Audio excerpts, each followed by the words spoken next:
Okay, we're now recording. So everybody be nice. Don't say any bad words. Well, I'm talking to myself, really. But Right, that's right. Mute then.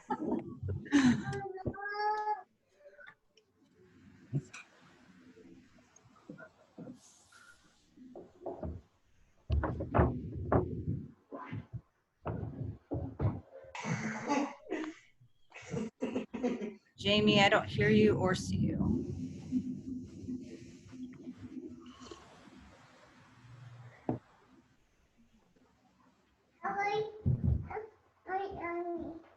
Hello, can you hear me now? Yeah, I've got you unmuted now. I just don't have a video. Well, I'm just doing my hair, so I don't want to be on video. Oh my gosh. Everybody's doing the hair. I have last time. I actually got up and did my hair this morning. Not very well. I mean, I just threw it in a ponytail, but still. Me too. See, obviously I spent a lot of I time. even put a little bit of lipstick on so I Michael, looked alive. You look amazing, yeah. No, I have an appointment later today, so I want to look like a civilized, person who has a home.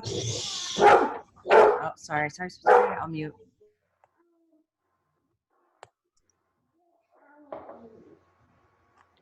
All right, so we'll probably wait a few more minutes and see who shows up. And just kind of, I have a loose agenda, just kind of what to talk about and what people are worried about.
That's all we got, Jennifer? So far. Okay. So far. It's just 9:04. Might want to give it like another minute or so, and then we can start. Okay.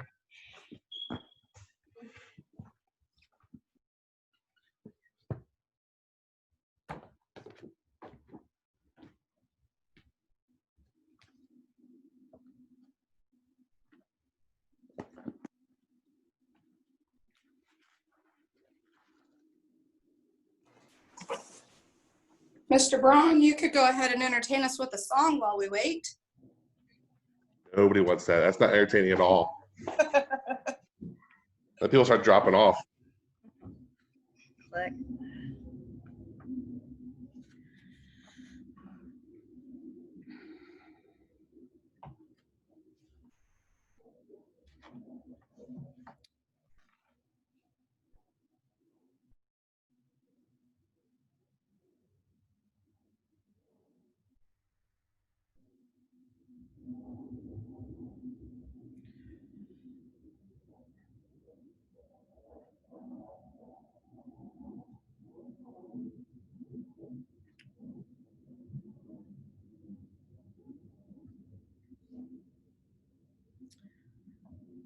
Was Eric going to try to join us or not? It's hard to say with him. I think he's going to try to stay off unless we ask him to come in.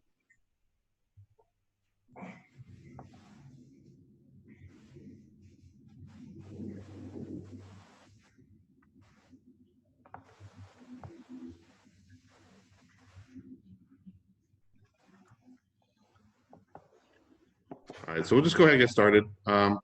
Again, we had a kickoff meeting Friday just to kind of get this started. The plan is right now, at least till school starts, so we're going to do this every Monday morning at 9 o'clock. Just kind of just go through what people are concerned with. Kind of a loose agenda. This isn't like an official meeting or anything, but to try and open it up where Jennifer and I can work as liaisons or help answer questions or at least take questions back to Mr. Holmes, or you'll have teachers here. They're able to help answer some of the questions that parents might have. So the first thing I just have written down is just about the school plan. I know a lot of people have questions about the school plan. Right now, what I sent out, I think is the last thing that Eric told me. I think that's what he's kind of sticking with, is that big 5 from Davis School District. Is try and keep it not stringent, but be flexible with that, within those parameters. So are there any questions that anybody had about those? There's only a few of us on here right now. I might just comment that JSSC is going to meet, our joint staff committee, and we are going to do a specific plan for our school regarding many more details based on those big 5. So that is coming up with our new JSSC members. And You know when that is? well, I was wistfully hoping that could be about the time class lists are opened up and we start to communicate out, things to the community. So I was hoping, by about August 1st, but I think it might be just after that. So. And Nancy, you want to describe what JSSC is and what it is that you guys are doing? JSSC is the Joint Staff and Committee, and most policies at the school, on the school level, pass through the Joint Staff Committee. That we have administration and grade levels represented, and then classified staff is also represented. It's where we do quite a bit of calendaring and things like assemblies pass through us. And so if we make a decision about how we are going to stagger entry times at the school, and are we going to have one-way hallways, or I don't know that you can do that at our school, but there are several things. I have a 2-page long list, single-spaced, of items to consider for reopening. So that's what joint staff is. We meet about once a month during the school year. And technically, we're also in charge of some things like approving the prep time schedules and some other things like that, which will all be discussed and a very specific. I think we owe it to parents to have a very specific plan. And one of the things that I have in mind is that we will also ask teachers to have specific plans for their classroom based on the things that it's not that different from the big 5, but perhaps a little bit more specific to our school. Absolutely. Can And we then ask with, that of teachers as part of a contract? Can we ask teachers to provide that? I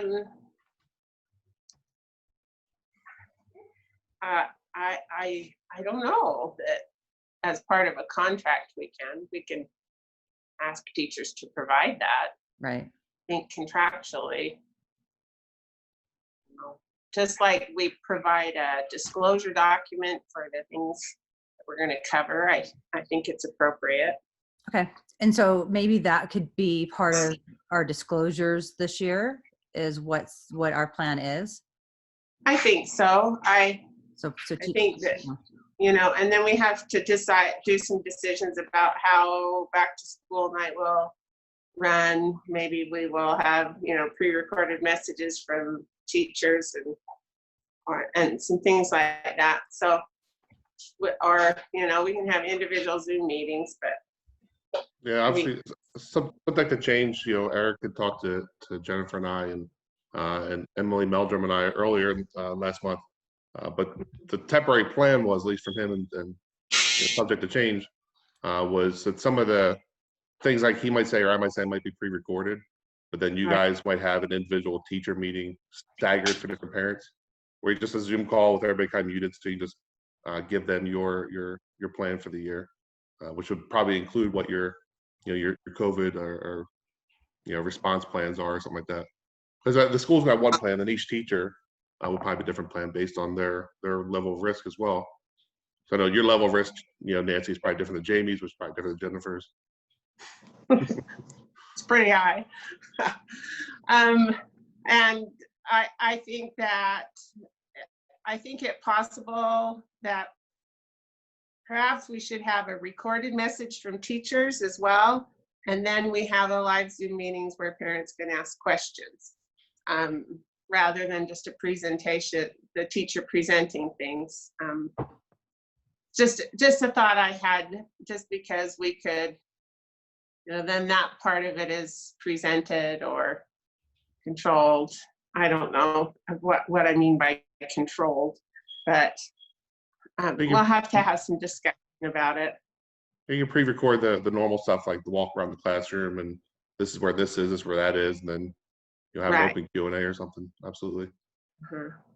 And I think to have some of those plans delineated as soon as possible. I know parents have felt a little bit, just have expressed like, we don't know how this is going to be. Well, that's because we're not in session, and usually the school, everything doesn't start up until August 1st.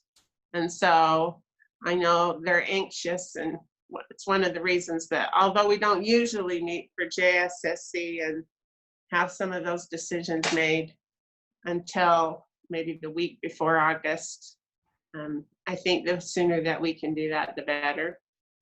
And we'll make an honest effort to try and do that. And that was the important part about I wanted to put this meeting together is, I know as parents we have a lot of anxiety about what's going to happen, what is happening, and then to hear from you that you guys have the same anxiety because it's so in flux right now. Nobody has a firm decision, and there's no decisions made, so anything could change right now. Well, I thought one of the best comments that I heard was, we don't know now what we will know then. So when it comes closer to school starting time, we will know about, things. And so there is no way to know some of that unknown factors, including like what infection rates are doing. Are they still, skyrocketing? Are they, I think it's important to take into account some things like, are there rates of infection in our community, dropping or holding level, because that community transmission is to be concerned about, as much as being at the school.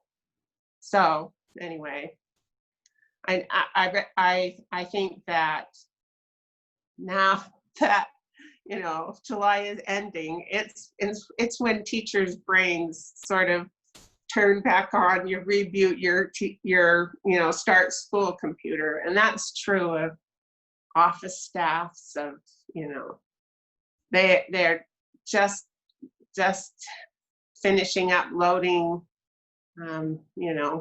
names in the computer and classes and finalizing some of that. So we're at the point we usually are.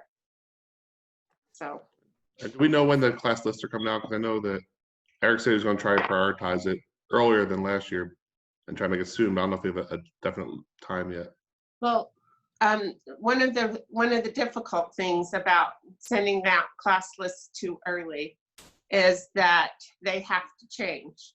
And if we send them out at the beginning of August, which is possible, we could send them out as they are, but then you would have to realize that they might have to change, because whether students decide to, do a homeschool option or, online school option after, things, there's an August 1st date for that, by the way. And so it may be that we end up with, one class that needs to be evened out with another. And so we can send them out with the recognition that they will probably change.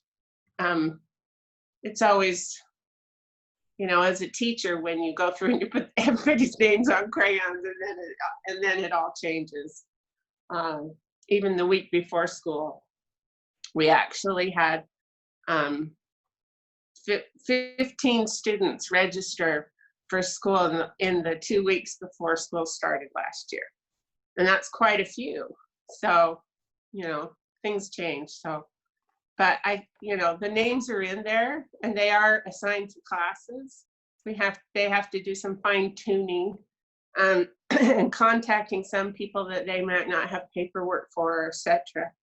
But I think that they could be ready to go out in the first part of August. I think that's what Eric would say he's hoping for, is probably like a week earlier than usual. Yeah, I think it's fine, just as long as everyone realizes that it may change. And so you may, as a parent, you might tell your child, oh, you're going to be in Mr. X's class, and then some things may need to change. But so if we do publish them, we would probably have to ask permissions for students to change classes, or if we need to even them out. But it's the thing about. I think that's the theme of school right now in general, is that everybody's got to be flexible. Because any parent that's not going to be flexible right now is going to have a rough time. Yeah, and everything is the current plan. Yes, as of today, which is different than tomorrow. The current plan will change. So Emily Well, Nelson I can say, popped on. Do they know how many people have gone online yet? Like that aren't. They had certain deadlines. If you had been registered for it before, by I think it was July 23rd, you needed to let them know that you were coming back. And August 1st is, it's not a deadline, but it is a registration date for online learning. So August 1st was that date for new registrars with the district. They sent out some media communication about that, and it was in the parent emails. So I think as far just as from numbers, I did ask a question of DEA, the teachers union, about numbers at the school. For instance, we've had a couple of times where our numbers have been down, and right the day before school started, we had a teacher who was reassigned because of numbers. I think that they're going to have to be a little bit more flexible with numbers this year, recognizing that students may choose to go online or at different points in the year. so I have a question about the online thing. Mm-hmm. So I know if you choose to do the online school, that you have to withdraw from your boundary school. However, do you know if we were to go online again, would you be able to go back to your boundary school and do online with your boundary school instead of the online school, or are you locked in for the year? Well, the email, you're disenrolled for a quarter at least. Right. And we That's don't know what that yet. That's one of the questions that we all have is, Well, we kind of do know that they ask for a one-term commitment. Yep. So, And so your commitment, if you do it from the beginning of the year, at the end of the term, it's possible that, that you could, come to your home school, come back to your school in your boundaries. But things like if you have a variance, which we have quite a few at our school, variances may not be granted depending on teacher numbers, etc. Those kinds of things are usually in place by the beginning of those have early deadlines. And so, readmittance into a neighborhood school is not going to be a problem because they will have to accommodate you, kind of. Have to sounds not so great, but it's true that if you register in a neighborhood school, you will be, added to the rolls.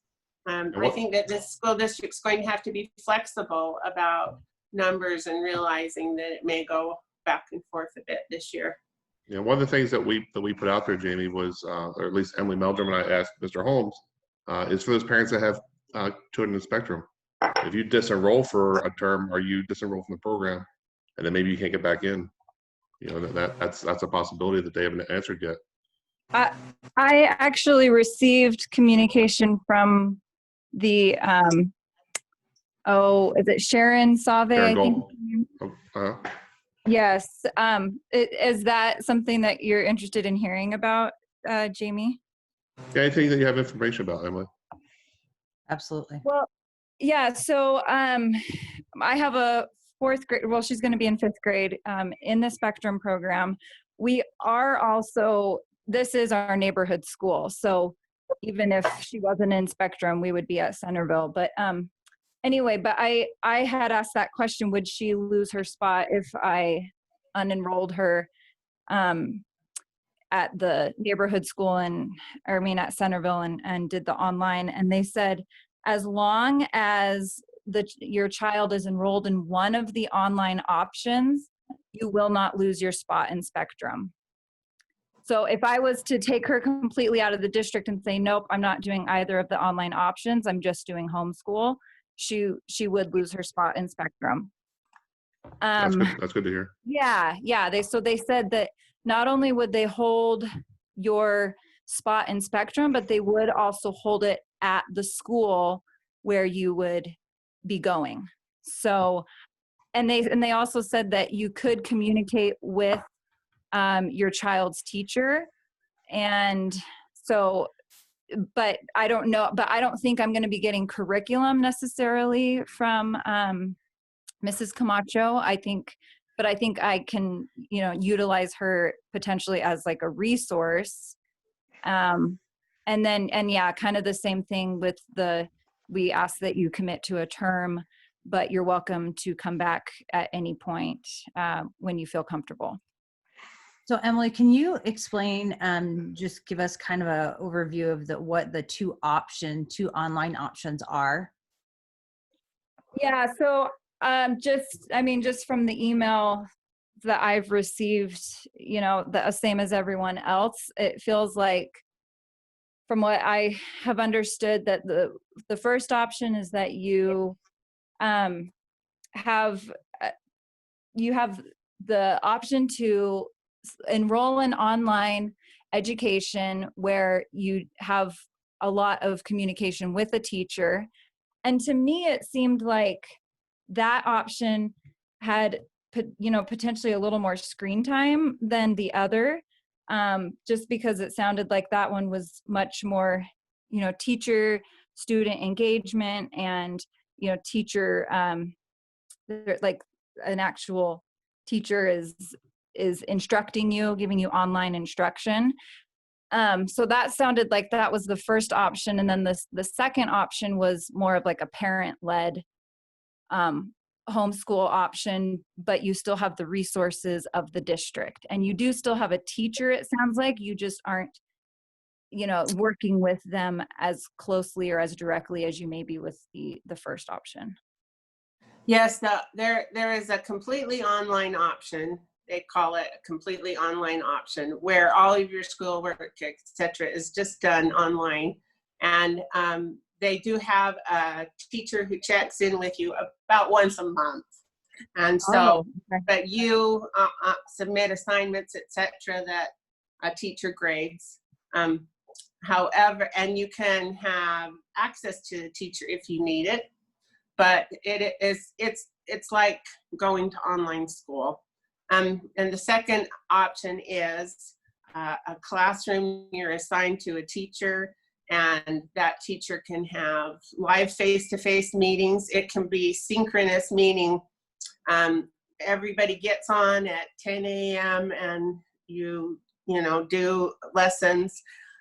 Or it can also be asynchronous, meaning they might record a lesson, you watch it when you can, and then there are times that the teacher is there for online teaching help.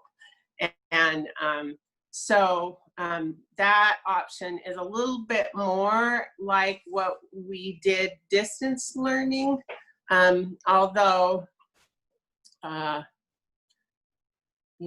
it depends on the student's needs and the teacher who's teaching it. So, and Nancy, do you Yes. know if that online option with the kids, I think I read somewhere about you might have some in-person events too. Do you know if that's right? Like they might get together a couple of times or something? it is possible, and that would be up to a teacher. You could have some kind of event like where your classroom had a project, and and they had some kind of demonstration time, or that you met at the pond to do some kind of experiment.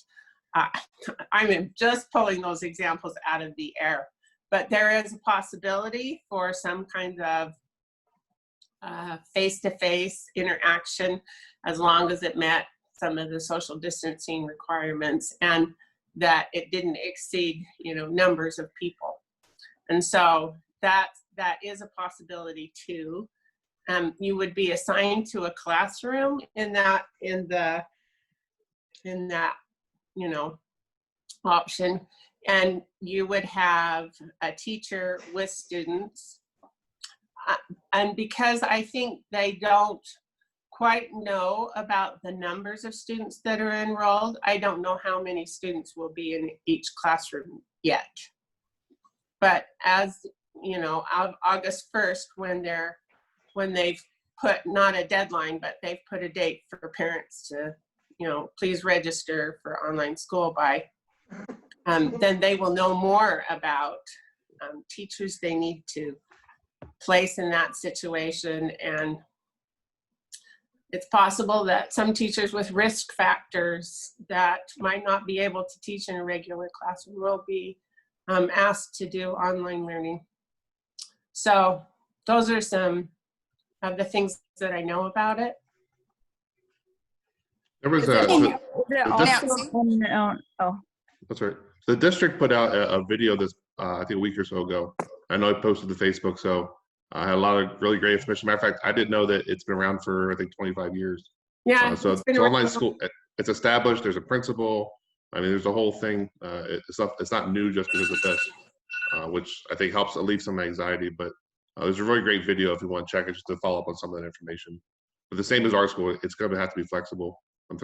Things have to change. And do you know that's going to be a district-wide school, right? It's not going to be like Centerville kids have these teachers and Farmington kids have these teachers. Like it's district-wide. District-wide. Okay. Now they might group them separate if it's like South Davis, Middle Davis, North Davis, something like that, based on that on numbers. But I don't think that's a thing necessarily. It's not, and and it's possible that you'd be paired with students all over the district. So And does And- that also mean that you'd be paired with, I mean, students of all grades potentially? Probably not, especially now, because they will probably have more people who choose this option this year.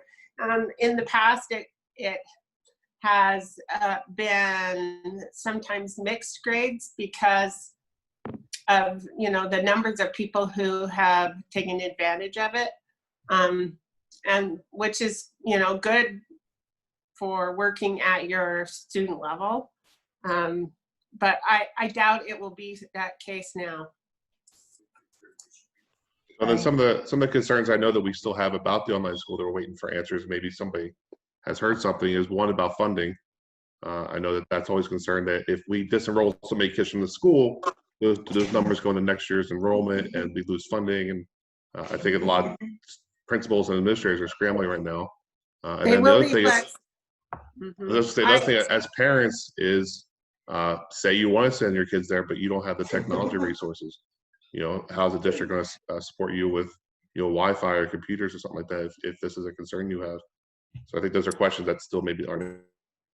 Yeah, if there's a concern about those things, if you are enrolled, they will make sure you have access. If internet access is a problem, they do have hotspots that they, and they will provide you with a computer if you need one, so that you can do your online school work. So I think technology is much less of a problem, especially after this last year, than it might have been in the past. And so the district is committed to every student who needs a device can have a device. So that's a commitment that they've made. They've also been talking a lot. I talked with DEA, the teachers union, about what do we do about these numbers. They will still be enrolled in the school district, and so we will get per pupil funding. So anybody who is enrolled we will receive funding for. It's a little bit harder to think about in terms of people who just choose to homeschool without being enrolled in a school, because we won't receive funding for them. If they choose to re-enroll, we will receive funding from that point. But school budgets are also set by October 9th. And so they will have to be based on the number of children who enroll. And we will have to do a good job of, if things are more normalized, you know, re-engaging the community when it comes to being registered at the school for the next year. And much like we conduct a kindergarten roundup in the spring, we would probably make an effort in the spring to have, you know, people who will be coming to the neighborhood school register and give us word that they will be coming back or something like that. And I think where they have asked you to make a full-term commitment to online school, it will be a little bit easier to count on numbers and things like that. All right, so moving on to kind of the next thing I've written down is, since we have several teachers on here, and if this is being recorded, a lot of questions, a lot of parents asked, what can we do for you guys? What do you guys need right now? Obviously, maybe your class list isn't the same as it used to be. More hand sanitizer, napkins, or something, I don't know. But what kind of things do you guys need from parents right now? I'm going to say that I have been stocking up on alcohol. Not Sanitizer, alcohol, right? Yeah, I mean, Okay. my wine, my, you know, whatever. I've got a whole, you know, tequila selection, whatever. No, alcohol. I'm so glad this is being recorded. I know, right? Isn't this awesome? Oh, this is just me in the raw. Anyway. You know, your enrollment just went way down, right? I know. I have. Parents are pulling up. I'm going to have no fans after this. No, we know what you meant. We know what you meant. We're good. I started buying gallons of alcohol, 70% or it's either 70 or 77% alcohol.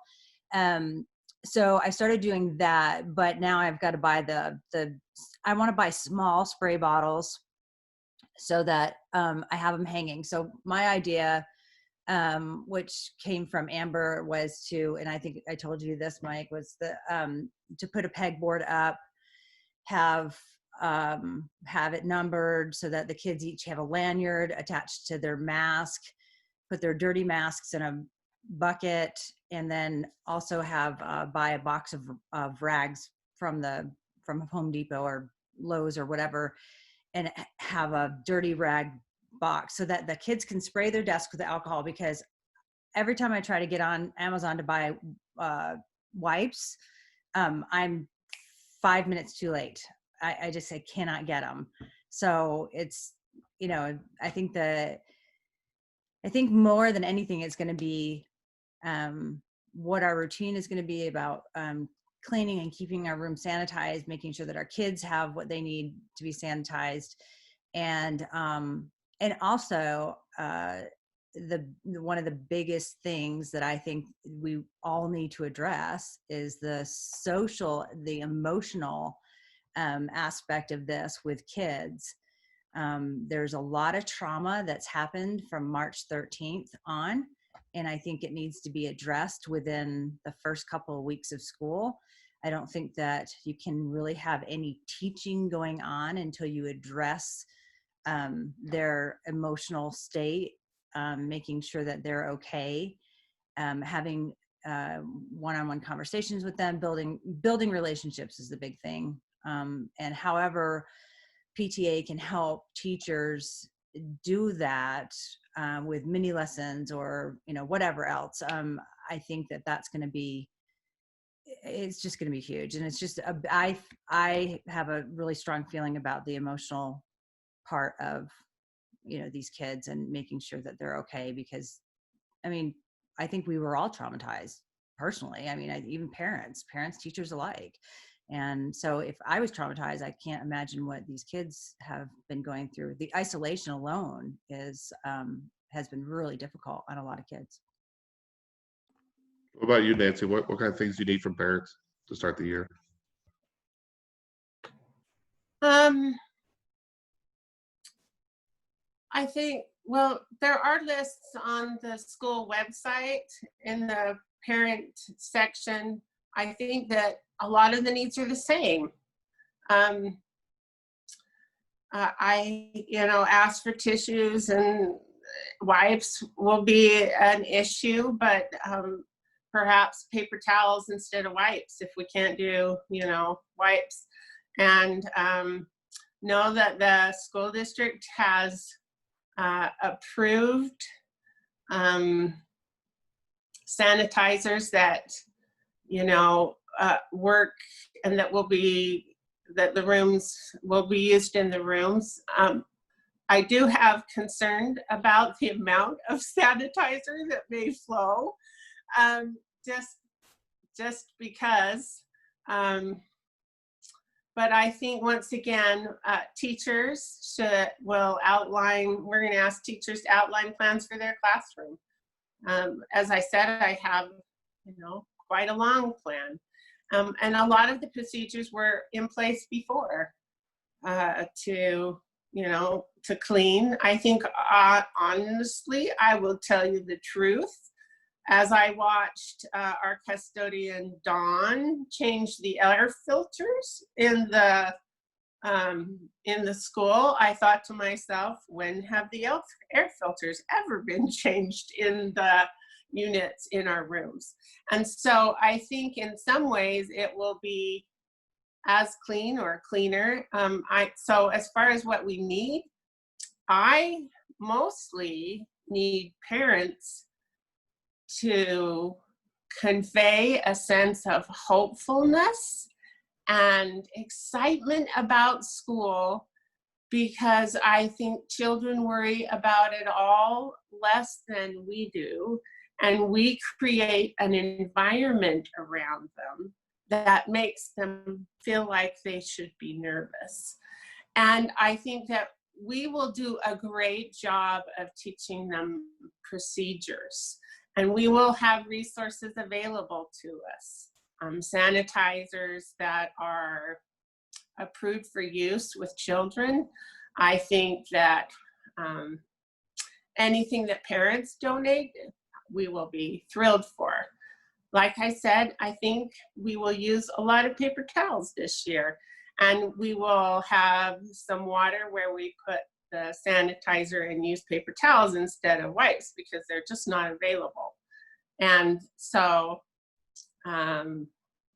I think we will need to turn to personal water bottles instead of using drinking fountains, which is okay with me. I think that one thing I do need help with, and that I've put in my classroom plan, is I need parents to have their kids eat breakfast at home. And then after that, to wash their hands for 20 seconds before coming to school. I think that the school has a great hand washing video that we should make available, and to do that after we eat, because we eat with our hands. And so if I can be, a little bit more sure that kids come to school with hands that are in their mouths, then we can start from that point. I know that those don't sound like tangible things, but we still need markers, and maybe we need more Crayola markers because every child will need their own set.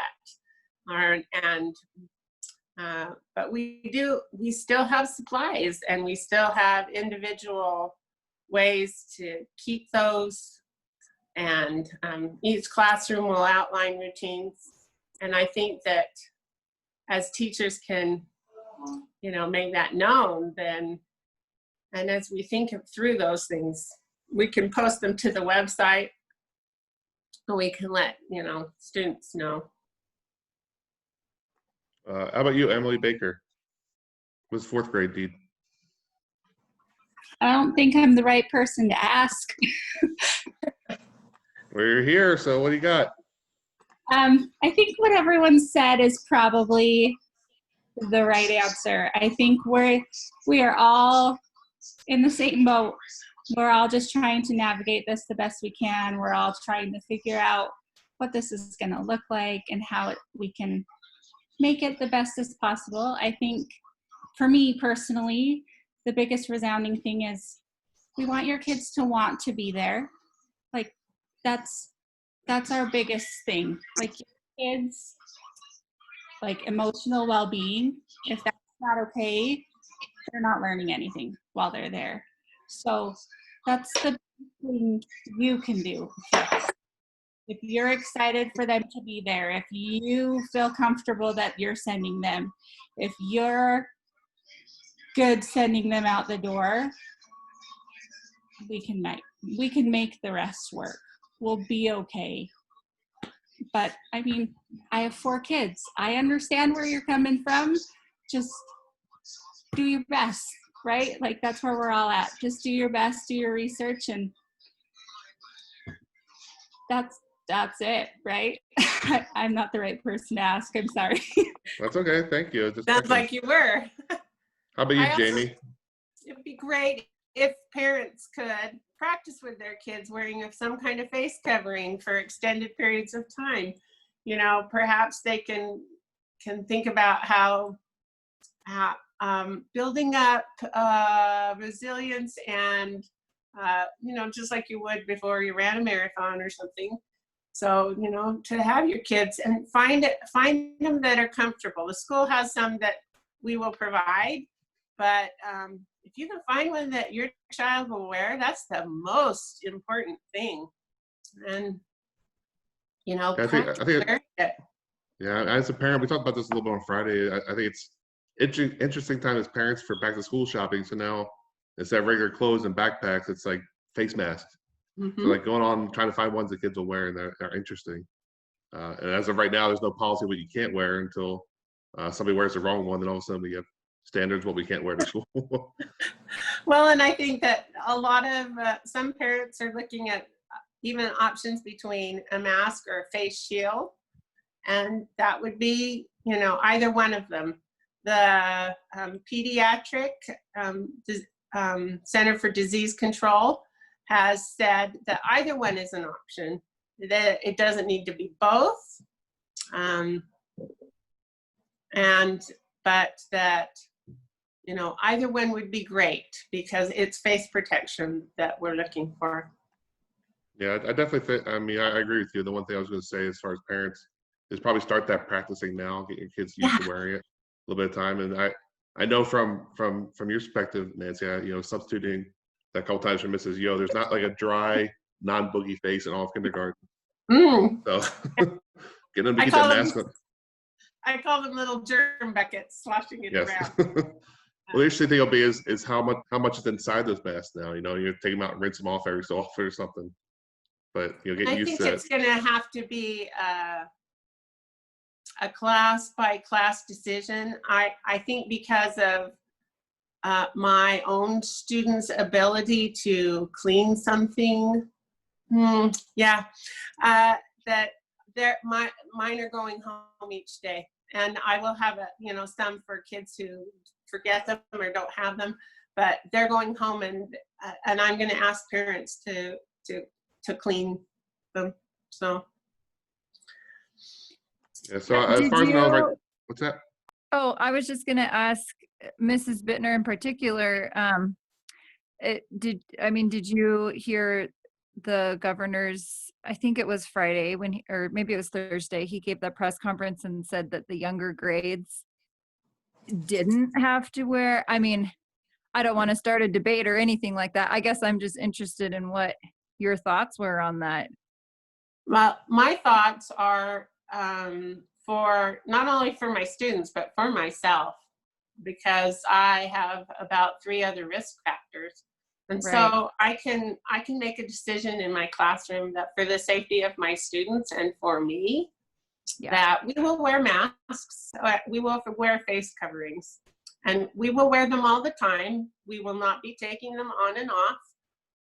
I have a very, very specific plan. I will send it out to my parents, and it is, I'd be happy to share it with, other teachers. As a matter of fact, it's probably the basis of what JSSC is going to meet on and go through.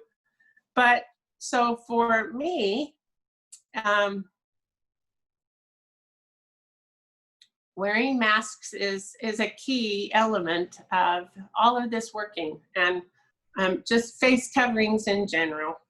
And so it doesn't matter what somebody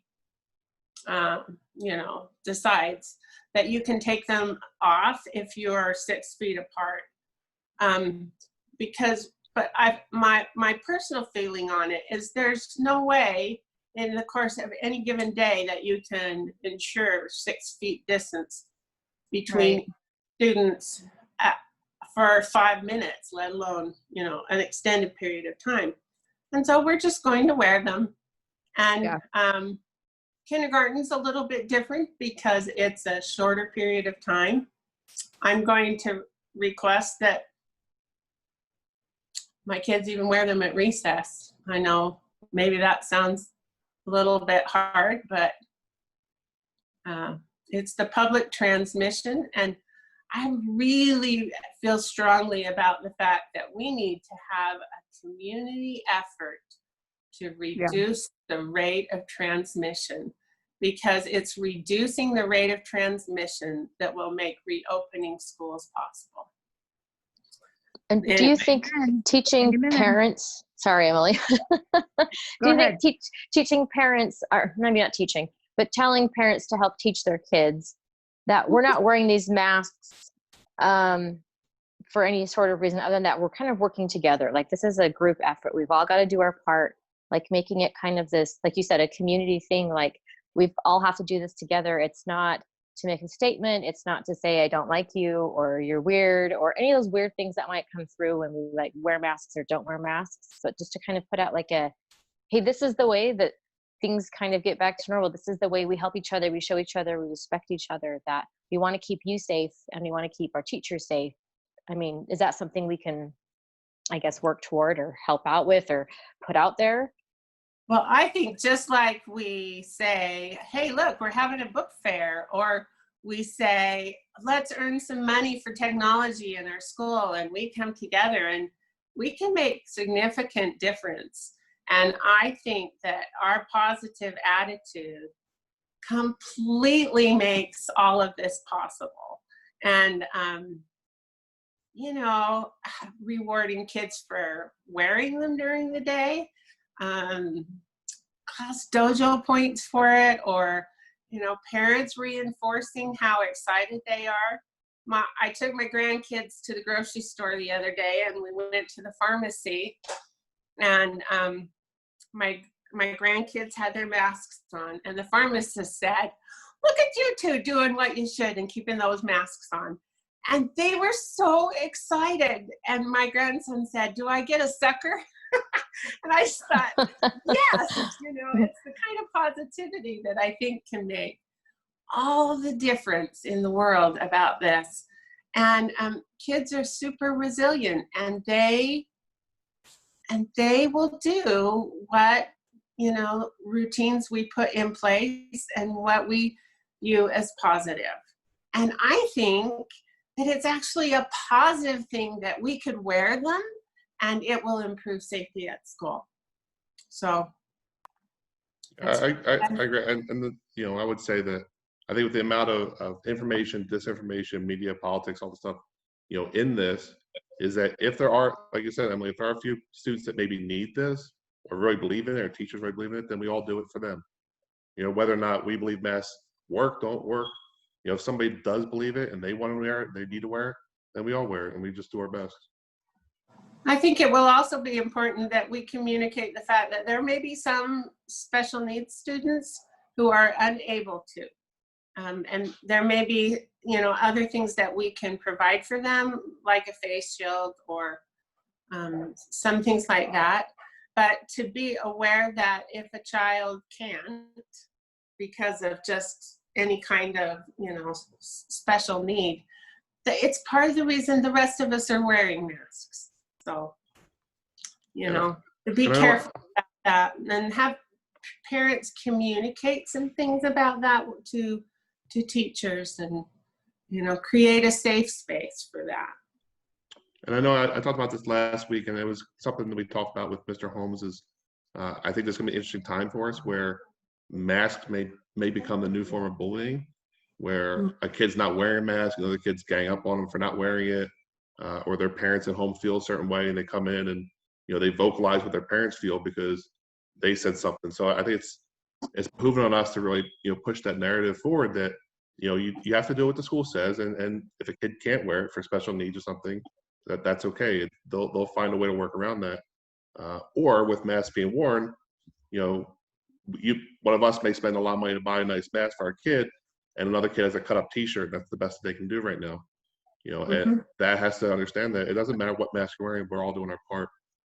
You know, and I just worry that might become a thing. I think as parents, we need to be on top of that. Just remind them, you know, everybody's doing their part, doing the right thing, and, you know, if they can't, they can't, and that's okay. If they can, they can. That's even better. So. Right. I think also parents can be sure that the district is going to provide a cloth mask for every student, you know. But I think it's really important to, I don't know, you might have your favorites, that you find one that, you know, is comfortable for a child to wear, the right size, you know, even thickness, or the way the elastic fits. Find something that, you know, works for them. And that's a process of starting now. Yeah, something, Brittany? Yeah, so just going through all this, trying to decide what to do with my kids, I keep thinking of like all the scenarios of, well, what if this, what if this, what if this, right? And one of the big ones that sticks out to me is, so when I was watching the video, they were, I think it was one of the videos, they were talking about how, you know, they're going to keep all these classes together all day, right? So that we don't have to worry about the spread as much, and that they're going to try and contain it so that if they have to shut down because of a case, they're shutting down a classroom. Like they're going to try and make it so they're doing just a classroom. You know, anyway, so one of my big questions is if they do that, like say my son Atticus, what somebody in his classroom gets the virus, so they have to shut down and quarantine that classroom for 2 weeks. What about the siblings of the kids in those classrooms? Like, so if Atticus is coming home and quarantining for 2 weeks, what about Isla's class? What about, you know, does that mean that Isla has to stay home for 2 weeks as well? I'm curious if they've kind of thought through. I'm sure they have, but I'm just curious what the discussion is there. Right, and that's going to be part of our job as JSSE to put down some very specific procedures in place. I think there is no way for us to say there is a possible case in our school. Like there's a possible exposure because there's no way we can know until it's identified as positive. Okay. If somebody comes to school and says, oh, I don't know, we went to dinner with, you know, this family and this person in that family has, you know, COVID now. So that will be up to the parents to decide, well, maybe I should keep my child home for a couple of weeks so I can see if by chance, you know, they develop it. And teachers will work with you, just like if you were, you know, homesick or something. And that would have to be something that parents decide, because there is no way that we can make broad decisions about possibilities. We will have a very specific process that we will outline with dealing with a confirmed case. And part of that will have to be some kind of tracing, like where is the exposure coming from? Now, we have to realize too that kids this will be transmitted not just from the school, that it is actually more probable that they've acquired it from the community or family. And so, you know, and then they bring it to the classroom. So it may not be a systemic problem at the school, but rather, you know, but rather that child got it from the community or from family. And so some kinds of tracing will be really important. And it might even be helpful if we could put together, it might be one of the things parents could do. We have to recognize some privacy issues, etc. But somehow the Board of Health is not going to be able to trace every case. They are unable to do that right now. But somehow if at school we can have some processes, some of our additional prep time teachers or office staff that could do a little bit of tracing to see if we could figure out what's the source of transmission, then we can make better decisions at school about what we need to do. So I think we have to really concentrate on the fact that there will be procedures. If a case is identified, we will have a very specific outlined set of those procedures, and we will let parents know what those procedures are. And I think the more specific we can be about it, the better. The district has provided training day for us on how to deal with this. The federal government CARES Act has provided funding for purchasing things that we need and also for this training. And so I think it's important that we let parents know there will be a specific plan for it, that it's a little bit difficult to say in every situation, this is exactly what's going to happen, because some of it depends on how it was transmitted, and some of it depends on if that classroom has been various places in the school, It also depends on, and it's one of the reasons that we talk about sort of isolating a classroom, because, and perhaps even limiting the number of adults who come into a classroom, because with every interaction that we have, we increase just possibilities. And so I think it's okay that we're not passing each other in the hallways. We also know that prolonged exposure and the amount of time spent, the distance makes a difference, that coverings make a difference. And so it's also why we're going to wear masks and face coverings, because a student who might have something that they would transmit, the likelihood that they would transmit it is reduced. And so I think I can assure you that we will have some specific plans in place, and we will let parents know exactly what it is. And I wish that were tomorrow, because I think that would be good. But we will meet, and I think we will have specific plans. And so your question about, if Atticus classroom is quarantined or whatever, isolated, or they go home for 2 weeks to see if there are further transmissions, then it would be a parent's choice too, whether or not their other child would, go. And I think we're all going to have to be flexible about attendance policies. Maybe we don't send out those, computer automated attendance letters that always sound a little fierce. But so the answer to your question was longer than you wanted. But I think that's great. It's really, really important that we be pretty transparent about it, that we will let parents know as soon as we know. And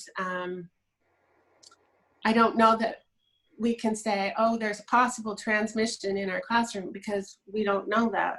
Yeah. We don't even know that it's a possibility.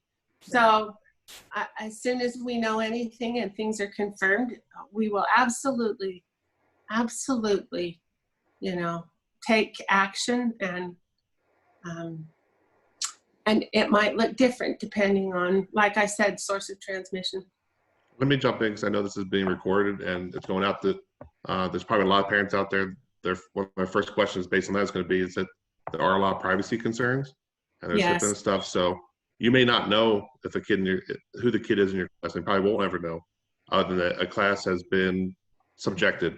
And it'd be your decision as a parent. If you know it's your kid, then you have to maybe notify the other class or something, but you might not know. And then you have to make that decision like Nancy's talking about, to say, hey, my youngest was possibly infected. Now, what do we do about the rest of the kids?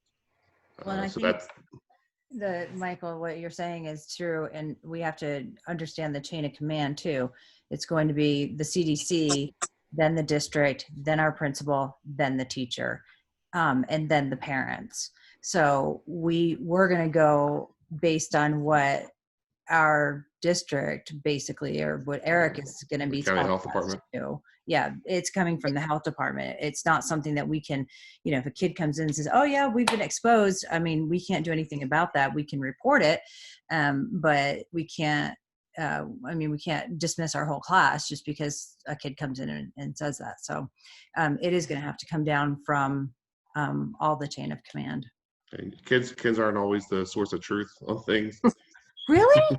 I mean, that exposed, they could have went to Walmart and heard their parents, say, oh, it's probably COVID everywhere. And then suddenly they're coming in telling you they got infected or something because they were at Walmart for 5 minutes. And so it's got to be based off facts. And like I said, privacy and HIPAA is going to be a big part of that. I can tell you that the health department, so my daughter, someone in her dance class tested positive last week. So my family, because she was in the dance. You're getting all fuzzy there, Emily. What's up? The health department called our family and said we can't leave the house for 14 days because she's exposed to someone who tested positive. So As far as the health department is concerned, if they get involved, your whole family can't leave if they're exposed to someone who tests positive. Yeah, So and if that's interesting to hear, because I know that somebody at my wife's work had tested, but the county health department wouldn't test her unless she was showing symptoms. Yeah, my So daughter that's got an interesting thing. tested. Well, I guess as of today, because it's been a week today, if she shows symptoms, she can get tested, but we're not allowed to leave until the 28th. So if I would assume if someone in one child's class tested positive, your other child would be quarantined as well. Well, and I'm thinking, Emily, that you're absolutely right, since they talked to you and said, hey, the CDC came down and said, your whole family needs to be quarantined because your daughter was exposed. That's where that chain of command comes in, is that even if a parent goes to the district and says, yes, we've been exposed, the district has to report it to the CDC, and CDC has to contact all of the other kids or whoever has been exposed to that child. So I think that you hit the nail on the head, Emily, by saying what you did, because you weren't communicating with the dance teacher, you were communicating with the health department. So it's not what we say, it's not what teachers say, it's not what the principal says, it's not what the district says, it's what the CDC says.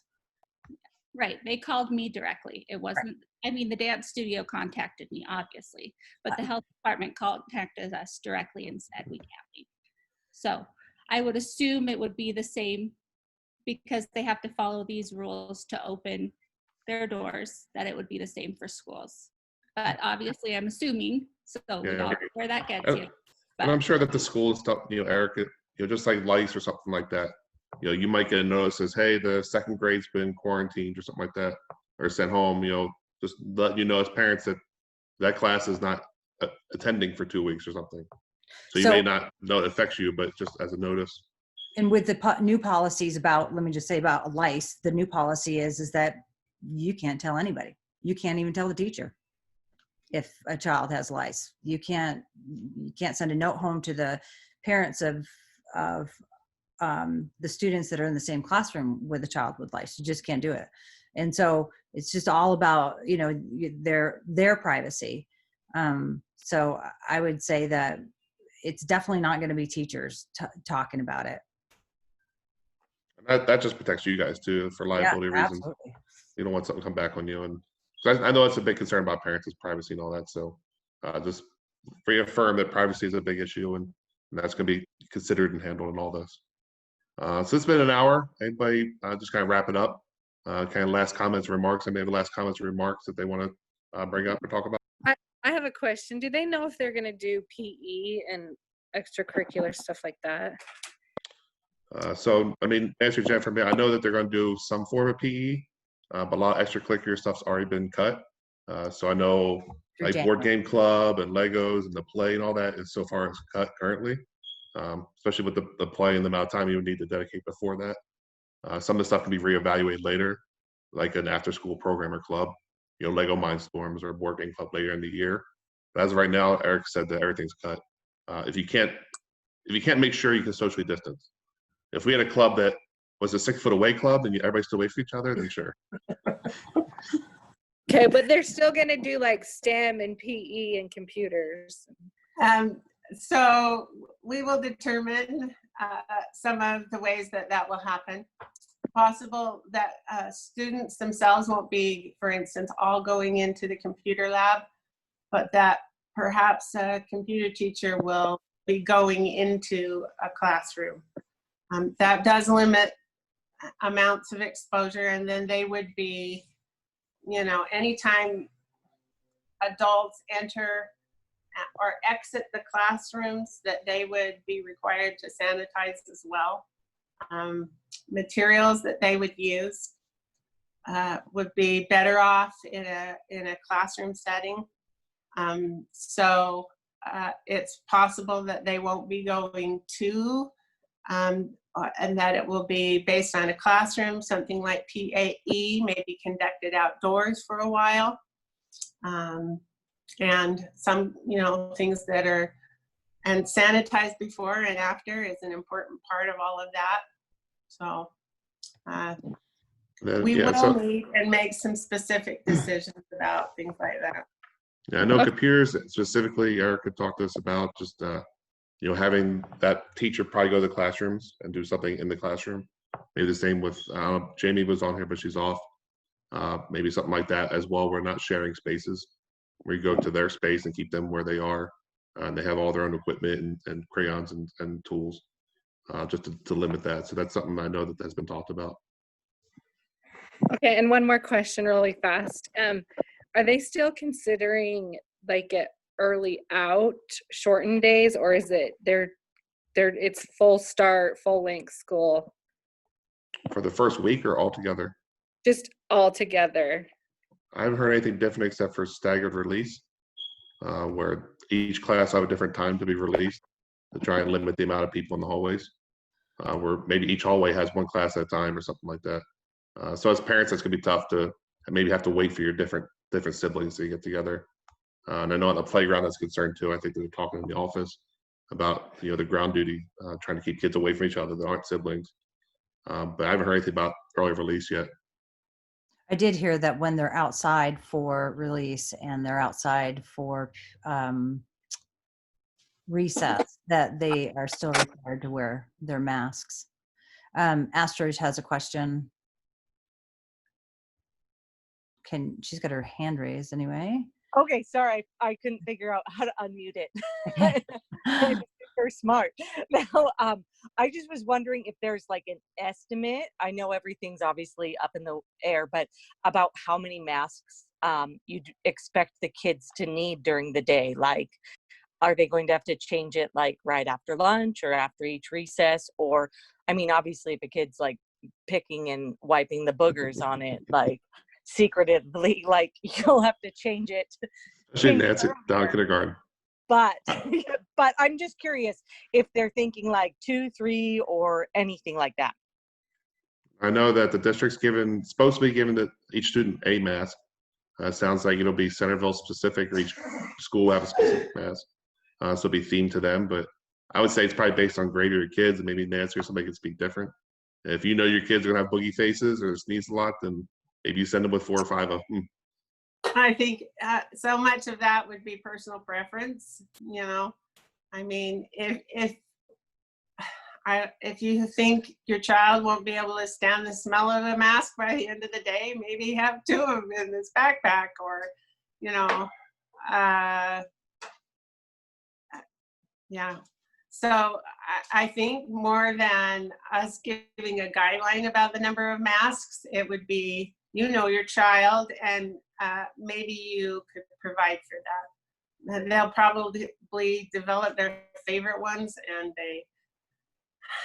so if they need to change it more frequently, and that might be something that you could test the waters on, wear a mask, have mask days, and where you wear them for a longer period of time, and you can see what your child prefers and doesn't prefer. Yeah, it's gonna be tough. It's gonna be tough during the winter and stuff too, where they're outside.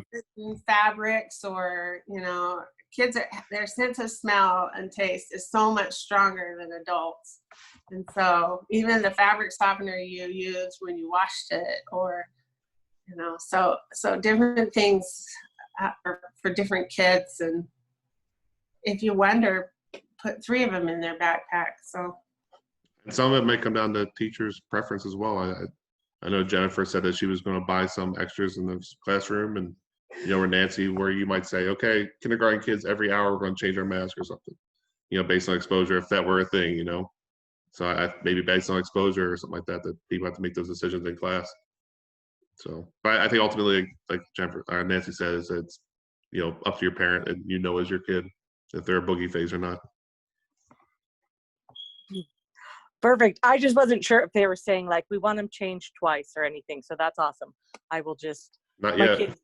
My kid is not a boogie kid. Just FYI. I swear. I will add that to the list of things that we will discuss. And if we have a recommendation, we will certainly let people know. Yeah, maybe changes tomorrow or the week after, or I don't know. maybe in the winter time it's less than in the springtime because, you know, going from outside in the cold, inside warm, and things get all, you know, sweaty and stuff like that, gross. But anybody else? All right, so I appreciate everybody being here. The last thing I want to push out there, kind of, I guess, an advertiser for the school or something like that, but Eric said that we're looking for several teacher aides, teacher assistants. So if you know anybody that would like to work a few hours a week, helping out some of the teachers in our school, or maybe you as parents, have some extra time to all your kids in school, that we're looking for assistants to come work in the classrooms. And I think we still have a need for a computer teacher as well. And I think most of those hours are Monday through Thursday or Tuesday through Thursday for the teacher assistants. But I know teacher assistants are flexible. Computer teacher not as flexible. But if anybody out there is interested, you know, let the office know or call Karma or let Eric know. But any last questions, comments, concerns? Did you say that this is happening every Monday? That's my plan right now. Every Monday, Like at least till school starts, then we'll figure it out. because But I have a whole list of questions, but you know, well, you can always send them to me, and then I'll say that they're my ideas or something. If some people don't like to talk or something, I don't know. I think a parent told me, you know. Right. And it was when we were getting ready for this meeting, it was like, John, wait, how many questions? Like, I know I have a million questions. I just don't know which ones to ask or what they even were. Well, that's the important thing. I mean, this is, you know, we had a kickoff on Friday, but this will be really the first meeting. Some of the stuff you're hearing is the first time, and then by next Monday, things could change, and you'll have new questions, and the Monday after will be different questions than you had today, and you know, until school starts, and even maybe after, we keep doing this just to relieve some of the anxiety that we're all feeling, and to say, hey, we're not alone. Teachers are just as confused as we are, you know, and if we all work together, just help address some of these or put them out there. This helps a lot. I like it. Oh, great. Well, thank you. I appreciate it. Yeah. Anybody else? I think if there's any way we can convey to the community, let's rally for our kids and just try and slow the transmission, because as a community, we could make a significant difference in those transmission rates. And if there's any way that we can emphasize to the community that it will be in all of our interests, students and teachers and families and parents, if we can just make a community effort on behalf of these kids and for school, we rally for other things. This is something we need to really rally for, that we need to reduce the number of transmissions in our community and just see if somehow we can get people on board with a commitment to do that, so that, you know, all of this can really happen. I think it's so important. Thank you, Nancy. Thank you, everybody. I appreciate it. So next Monday, 9 o'clock, same time, same channel, and we'll try to get this posted up somewhere for everybody. So thank you. Appreciate it. Thank you. Thanks, everyone. Michael, I'll try to send it to you if I know how.